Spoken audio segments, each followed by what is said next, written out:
Usap-usapan din ngayon ang viral na larawan ni House Deputy Speaker Camille Villar na isa sa mga pambato ni PBBM. Kasama siya sa larawan ni Vice President Sara Duterte. Yan ang agenda report ni Zandro Ochona.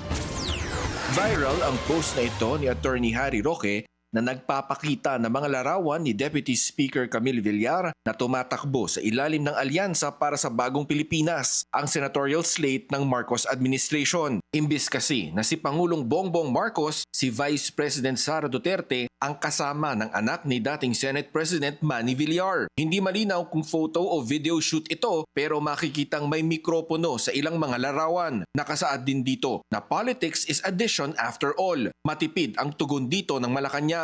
Kanya mga kandidato, definitely yes. Pero muli, kung ano man po yung iba pang mga detalye patungkol po dito sa recent incidents, ay si Congressman Toby Chanco po ang may authority to talk about that matter. Salamat. Sa isang pahayag, sinabi ni Alyansa Campaign Manager Representative Toby Tiangco na intact ang alyansa ng 5 partidong bumubuo sa kanila, ang Partido Federal, Lakas CMD, NPC, NUP at Nationalista Party kung saan tagapagsalita si Camille Villar. Dagdag pa niya, ang pambato ng administrasyon ay patuloy ang pagtanggap ng pagsuporta mula sa national at local level mula sa iba't ibang mga organisasyon, bagay na welcome para sa kanila dahil git niya, politics is about addition, not division. Halos pareho sa sinabi ni Roque. Ang mga kandidato ng alyansa ay personal ring pinili ni PBBM dahil anya sa kanilang husay, nakakayahan at matatas na karanasan. Kanina, nag-ikot at nagtalumpati sa Valenzuela si Villar pero walang nabanggit kung ini-endorso na rin ba siya ng mga Duterte o kung para saan ang mga larawan niya kasama si VP Sara. Para sa agenda, Zandro Ochona, Billionario News Channel.